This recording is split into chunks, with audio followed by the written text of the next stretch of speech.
ഇപ്പോൾ മേയർ കൂടി ചേരുന്നുണ്ട്. ഈ രാത്രിയിൽ നമ്മുടെ രക്ഷാപ്രവർത്തനം എങ്ങനെ മുന്നോട്ട് കൊണ്ടുപോകും? ഇപ്പോൾ ഇരുട്ടായി വരും. നമ്മളിപ്പോൾ ആവശ്യമുള്ള ലൈറ്റും സംവിധാനമൊക്കെ നമ്മൾ അറേഞ്ച് ചെയ്തിട്ടുണ്ട്. നഗരസഭയും അതുപോലെ തന്നെ റെയിൽവേയും അതിനകത്ത് ലൈറ്റ് അറേഞ്ച് ചെയ്യുന്ന മറ്റു കാര്യങ്ങൾ ചെയ്തിട്ടുണ്ട്. ഇപ്പോൾ രാത്രിയും രക്ഷാപ്രവർത്തനം തുടരുകയും ഇതുപോലെ മാലിന്യം മാറ്റിക്കൊണ്ടുള്ള ഒരു തിരച്ചിൽ നടത്തണം എന്നുള്ളതാണ് നമ്മളിപ്പോൾ തീരുമാനിച്ചിട്ടുള്ളത്.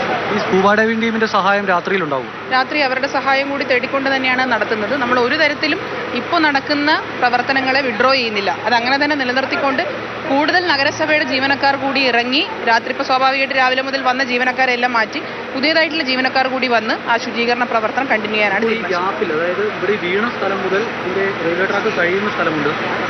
അവിടെയും പരിശോധന നടന്നിരുന്നു. അവിടെ പരിശോധിച്ചിട്ട് എന്തെങ്കിലും തരത്തിലുള്ള പുരോഗതി ഉണ്ടോ ഇതിന്റെ അപ്പുറഭാഗത്തെ പരിശോധന? അവിടെ പരിശോധിക്കുമ്പോൾ അവിടെ കുറച്ചുകൂടി ആഴം കൂടുതലാണ്. അപ്പോൾ ആഴം കൂടുതലായതുകൊണ്ട് തന്നെ ഇതുപോലെ തന്നെ അതിൻ്റെ ഈ ഗ്യാപ്പിൽ ഈ ടണൽ വരുന്ന ഭാഗത്ത് ഈ കനാലിൽ വരുന്ന ഭാഗത്ത് ഈ വേസ്റ്റ് കൂടിക്കിടക്കുന്നത് കൊണ്ട് തന്നെ അങ്ങോട്ട് പോകാൻ പറ്റില്ല. അവിടെ 15 മീറ്റർ മാത്രമാണ് ഇപ്പോൾ പോകാൻ കഴിഞ്ഞിട്ടുള്ളത്. ആ ഭാഗത്ത് നിന്ന് ഉള്ളിലേക്ക് പോകാൻ കഴിഞ്ഞത്.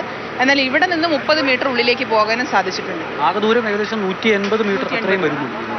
അതെ അതെ അതെ, അത്രയാണ് നീളം, അതിൻ്റെ നീളം എന്ന് പറയുന്നത്. അപ്പോൾ ഈ രണ്ട് സൈഡിൽ നിന്നും കൂടുതൽ നമുക്ക് സഞ്ചരിക്കാൻ പറ്റിയത് ഈ ഭാഗമായതുകൊണ്ട് തന്നെ തുടർന്നും ഇനി ഈ ഭാഗത്തു നിന്ന് തന്നെ പരിശോധന നടത്താനാണ് തീരുമാനിച്ചിരിക്കുന്നത്. പ്രജീഷ്, അതാണ് രാത്രിയിലും രക്ഷാപ്രവർത്തനം തുടരും. അത് ഏത് തരത്തിൽ ആകും എന്നുള്ള കാര്യമാണ് ഇപ്പോൾ ആര്യ വ്യക്തമാക്കിയത്. ഇവിടെ നിന്നും കടന്നു പോകുന്ന ഭാഗത്തു നിന്നുമാണ് ഈ നമ്മൾ നിൽക്കുന്ന തമ്പാനൂർ ഭാഗത്തു നിന്നും ടണലിലൂടെ കടന്നു പോവുകയാണെങ്കിൽ ഒരു 10-30 മീറ്റർ വരെ അകത്തേക്ക് കടന്നു പോകാൻ കഴിയും. എന്നാൽ നേരത്തെ ജിബിൻ നിന്ന അവിടെ ഒരു കുറച്ചുകൂടി അവിടെ അതിൻ്റെ മുഖഭാവം കുറച്ചുകൂടി വലുതാണ്, അകത്തൂടെ കടന്നു പോകാൻ കഴിയും. അവിടെ നിന്ന് പോരുമ്പോൾ 15 മീറ്റർ, വളരെ കുറച്ച് ദൂരം മാത്രമാണ് അകത്തേക്ക് സഞ്ചരിക്കാൻ കഴിയുക അതാണ് സ്കൂബ ഡൈവിംഗ് ടീം ഇപ്പോൾ ഇവരോട് മേയർ അടക്കമുള്ളവരോട് വ്യക്തമാക്കിയ കാര്യമാണ് പറഞ്ഞത്.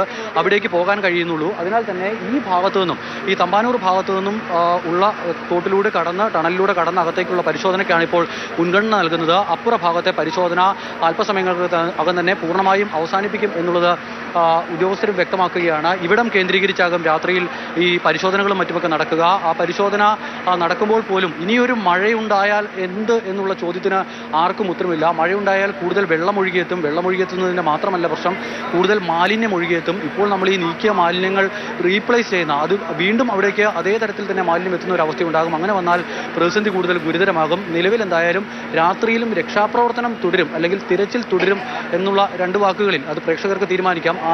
ആ ഒരു തരത്തിൽ പറയുന്നതിന് അപ്പുറത്തേക്ക് മറ്റെന്തെങ്കിലും തരത്തിലുള്ള പുരോഗതി ഈ പറയുന്ന തിരച്ചിലിലും രക്ഷാപ്രവർത്തനത്തിനും ഇല്ല. പ്രതീക്ഷ അമലാണ് വിവരങ്ങൾ നൽകിക്കൊണ്ടിരിക്കുന്നത്. അത്യന്തം ദുഷ്കരമായ ഒരു സാഹചര്യത്തിലാണ് ഈ രക്ഷാപ്രവർത്തനം പുരോഗമിക്കുന്നത്.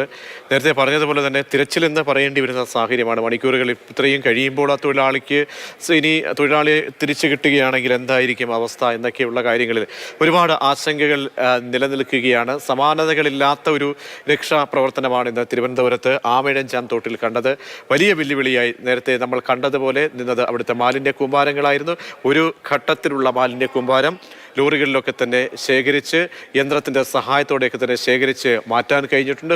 പക്ഷേ ഇനി കാണുന്നത് ആ ഭൂഗർഭ ഓടയാണ്. നമ്മളിപ്പോൾ കണ്ടുകൊണ്ടിരിക്കുന്ന ആ ഓടയിൽ നിന്നും ഏകദേശം 20 മീറ്ററോളം തിരച്ചിൽ നടത്തണം. അവിടെയും അത്യന്തം ദുഷ്കരമായിട്ടുള്ള പ്രവർത്തനം നടത്തിയാൽ മാത്രമേ ഉള്ളൂ. മറുവശത്തും അത്തരത്തിൽ ഈ മാലിന്യം നീക്കത്തിനുള്ള സംവിധാനങ്ങൾ ഒരുക്കിയിട്ടുണ്ട്. അങ്ങനെ ഇരുവശത്ത് നിന്നുള്ള രക്ഷാ ദൗത്യത്തിലേക്കാണ് ഇപ്പോൾ എല്ലാ സംവിധാനങ്ങളും കൈകോർത്ത് നടത്തിയിരിക്കുന്നത്.